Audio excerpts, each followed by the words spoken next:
Doctor Yunus এবং আজরাইলের মধ্যে আমি কোনো পার্থক্য দেখি না।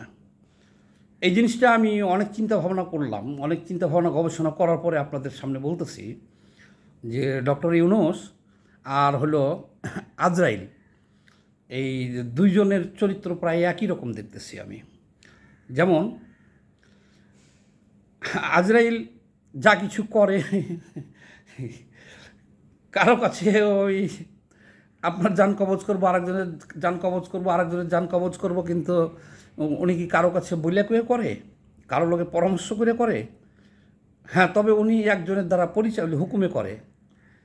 উনি আল্লাহর দ্বারা নির্দেশিত হয়ে আসে যান কবজ করে নিয়ে চলে যায়, কিন্তু যাদের যানটা কবজ করে এদেরকে কি উনি গোনার মধ্যে ধরে?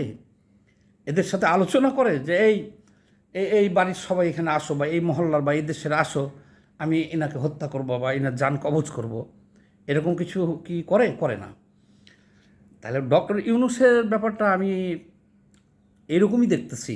আমি হতবাক হয়ে যাচ্ছি। যে হতবাক হলো, একটা প্রচলিত নিয়ম আছে।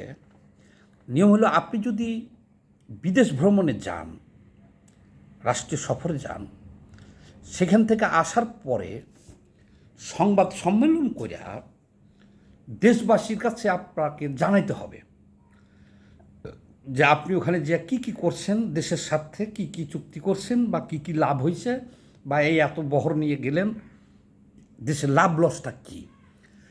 এটা কিন্তু শেখ হাসিনাও, আমরা যে বলছি শেখ হাসিনা, উনিও কিন্তু প্রত্যেকটা সফরের পরে সব সাংবাদিকদেরকে ডাইকে নিতেন। কিন্তু সবগুলো হলে চাটুকার দালাল। তারা তো কী ধরনের প্রশ্ন করতো আপনারা জানেন, যে আপনি আপা মহামানব, আপা আপনি তো আস্তে আস্তে আন্তর্জাতিক ব্যক্তিত্ব হয়ে যাচ্ছেন, আপনি চলে যাচ্ছেন আমাদেরকে ছেড়ে। শেষে তো চলেই গেল আপা আমাদেরকে ছেড়ে। তো যাই হোক, তারপরে তো সে করতো, সে তো ইটা বজায় রাখছিল, সে নিয়মটা বজায় রাখছিল। যেমন সে ভোট তো করতো, কিন্তু কি করতো, ভোটটা ওনার বাক্সে নিত, ভোটটা করতো, গণতন্ত্র বহাল রাখছিল।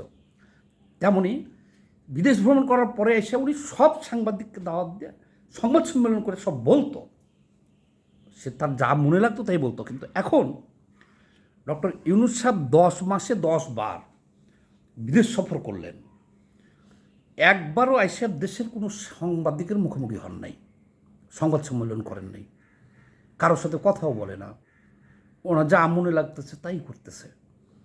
যেমন ধরেন, এই যে উনি বন্দর দিয়ে দিব বিদেশিদের, উনি কি দেশবাসীকে জানাইছে যে প্রিয় দেশবাসী, আসসালামু আলাইকুম, আমি এই বন্দরটা এই কারণে অমুক দেশের হাতে তুলে দিতে চাচ্ছি, এটা আপনাদের লাভ হবে? বা একটা সংবাদ সম্মেলন করে সাংবাদিকরা বিভিন্ন প্রশ্ন করতেছে যে বন্দর দিলে আমাদের লাভ হবে কি, বা কেন দিবেন, এটা কোনো সুযোগ উনি দিচ্ছে না।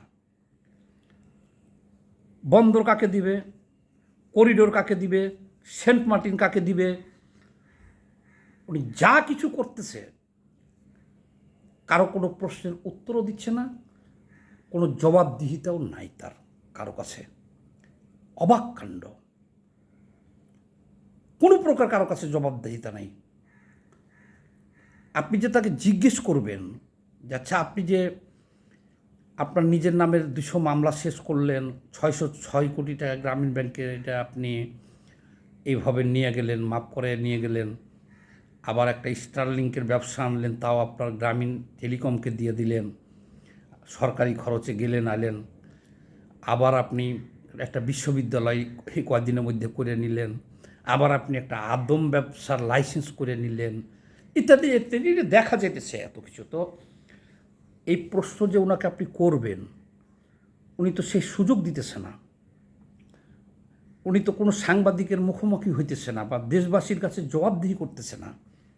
এ কেমন কথা রে ভাই, এ কেমন আজরাইলের পাল্লাই পড়লো আমাদের দেশটা। উনি তো বিদেশ সফর করে আসা 10 বার বিদেশ সফর করলো, একবারও জনগণকে কিছু জানায় না, কোনো সাংবাদিকের মুখোমুখি হয় না। আর এই যে ঘটনাগুলো বললাম আমি, এই যে সব এত এত ঘটনাগুলি সে ঘটাইতেছে, জনগণের কাছে জবাবদিহিটা কীভাবে দিবে? উনি ভাষণে বলতে পারে, যেটা নিয়ম সংবাদ সম্মেলনে বলতে পারে, বা এই যে দেশে এত সমালোচনার ঝড় উঠছে, সবগুলো রাজনৈতিক দল বন্দর দেওয়ার বিপক্ষে, করিডোর দেওয়ার বিপক্ষে, সেন্ট মার্টিন দেওয়ার বিপক্ষে, বা এই যে উনি যেগুলো কার্যক্রম করতেছে এগুলোর বিপক্ষে, বলেন তো উনি একটা প্রশ্নের উত্তর কাউকে দিয়েছেন? উনি তো ওনার মতো করে কাজ করিয়ে যেতেছেন।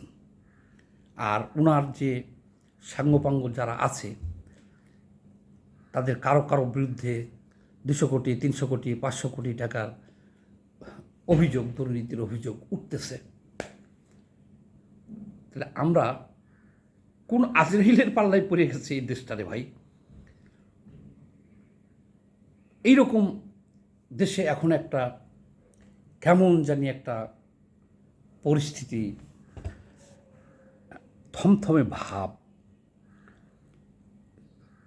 দেশে এখন কোনো নাই। অনেক গল্প শোনাচ্ছে ঠিক আছে, কিন্তু 10 মাসে কিন্তু দেশে বিদেশের কোনো বিনিয়োগ নাই। অনেক শিল্প কলকারখানা বন্ধ হয়ে গেছে, দেশের শেয়ার বাজার লুট হয়ে গেছে, কোনো অগ্রগতি নাই। আর উনি কী করতেছে? একান্তভাবে চালাই যেতেছে। ওনার গুরুকে এটাও আমরা খুঁজে পাইতেছি না। দেশবাসীকে টোটালি সে কিন্তু অন্ধকারের মধ্যে রেখে দিছে। দেশবাসীকে টোটালে অন্ধকারের মধ্যে রেখে দিয়া উনি যেগুলো করতেছে, এই জন্যে বললাম যে উনি সকল ধরনের জবাবদিহিতার ঊর্ধ্বে থেকে দেশের নির্বাচিত একটা সরকার থাকলেও তারা বিদেশ থেকে আইসা দেশবাসীকে অবগত করেছে। আবার সংসদ ভবনেও কিন্তু বিরোধী দল যাই থাকুক, কিছু আলোচনা হয়েছে, হইচই হয়েছে, আমরা দেশবাসী আমরা জানতে পারছি, বাদ প্রতিবাদ হয়েছে। কিন্তু এখন এমন একটা জেল হাতে পড়ে গেছি যে তাকে কিছু জিজ্ঞাসা করার ক্ষমতাও জনগণের নাই, আর উনিও জনগণের মুখোমুখি হইতেছে না। ওনার কাজ উনি করে যেতেছে।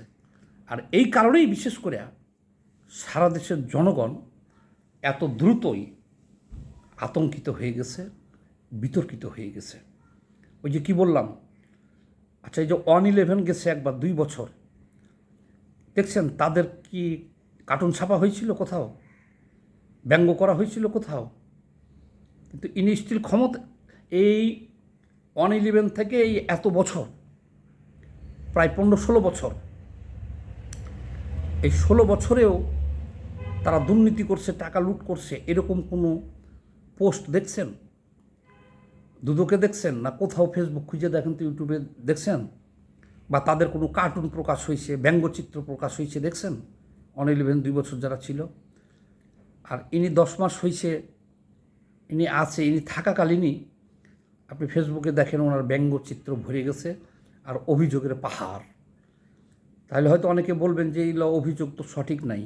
তাহলে সঠিক না হলে উনি এই অভিযোগের একটা অভিযোগেরও তো উনি উত্তর দিতেছেন না। উনি কোনো কাউন্টার দিয়েছে? উনি কি এই 10 মাসে একবারও সাংবাদিকদের সামনে আসছে? কোনো সাংবাদিককে কোনো প্রশ্ন করার সুযোগ দিয়েছে? দেয় নাই। এক মহা স্বেচ্ছাচারিতার হাতে দেশ পড়ে গেছে। এই জন্য দেশবাসী আতঙ্কিত, এবং কখন কি ঘটে দেশে এটা বলা যায় না। অর্থাৎ 3-0 যে ফর্মুলা ডক্টর ইউনূস সাহেবের, 10 20 30, মানে 30 মানে হলো শেয়ার মার্কেট লুট হবে, বিনিয়োগ শেষ হবে, তারপরে শিল্প কারখানা ইন্ডাস্ট্রি বন্ধ হবে, আর আপনাদের করিডোর বন্দর টন্দর দিয়ে দেওয়া হবে। এই 30তে দেশ আপনার 0 হয়ে যাবে। এখন দেখতেছি আমরা সেই দিকেই যাইতেছি। তো সবাই ভালো থাকবেন। আমরা চাই এই ধরনের স্বেচ্ছাচারিতার অবসান হোক। সবাই ভালো থাকেন এবং ধন্যবাদ।